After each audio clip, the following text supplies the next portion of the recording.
Now, when we look at supply and demand, we're typically looking at them as curves. And the supply curve is going to be a positive upward sloping curve, and the demand curve is going to be a negative downward sloping curve. And the reason that this is because the two axes that we're talking about are price on the y-axis and then quantity on the x-axis. So quantity being either quantity demanded or quantity supplied.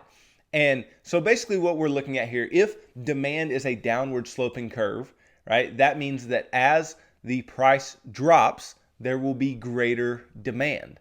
And so this is pretty intuitive, but let's just use a simple example.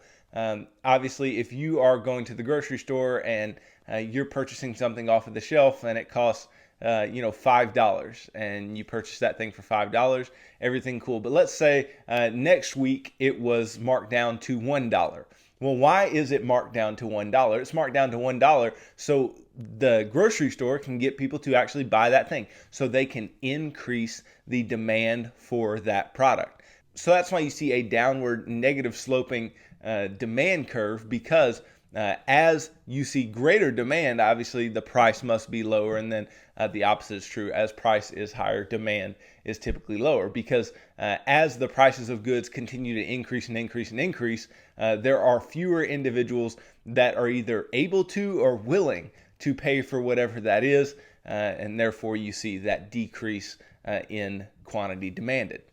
Now, then the basic idea of supply is in much the same way of the idea of demand as well. When the prices of a product or some commodity or something of the like increases, then producers are willing to manufacture more in order to realize greater profits. And so falling prices actually depress production.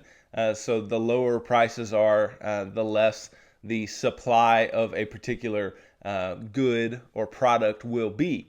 And so that's why you see the positive upward sloping supply curve, because you see that when there is higher prices on the y-axis, then you will have a higher amount supplied, and the opposite is also true. A good example of this would be something like the iPhone. So if we look at the iPhone and we say, okay, if there is, the iPhone is selling for $1,000 or whatever it may be selling for at MSRP.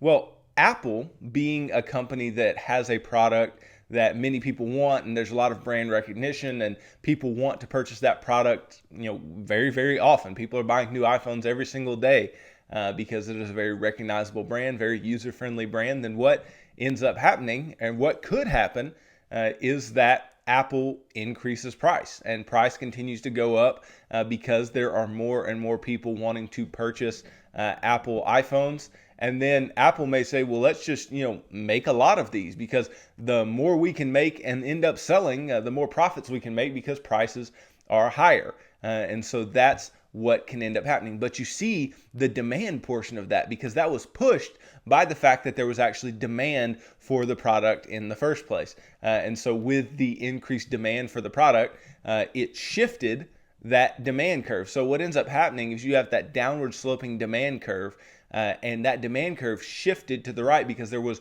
greater demand. And when there is greater demand, then there tends to also be a greater supply and also a higher price for that particular product. So this is a really good example of how not only supply and demand are in a bubble, but how they can also work together with one another.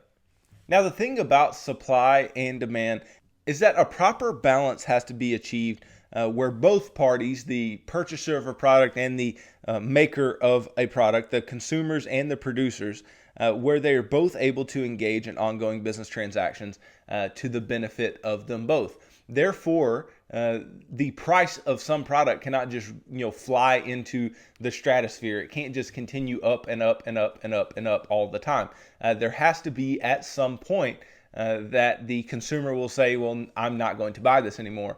And there's also a lack of demand that consumers would provide that would make supply less beneficial to the particular company that is producing whatever it may be. Therefore, they have to come to some equilibrium. So there's the supply and demand curves. Wherever they cross one another, that is known as the equilibrium price that we are realizing in that particular place. And the reason that that is important is because as demand shifts, like I said a moment ago, or there's a possibility that supply may shift, then so will the equilibrium. So just in its simplest form, if supply is to decrease, then you will see increases in price, because we know that scarcity causes prices to increase. When something is less common in the marketplace, then prices will commonly increase.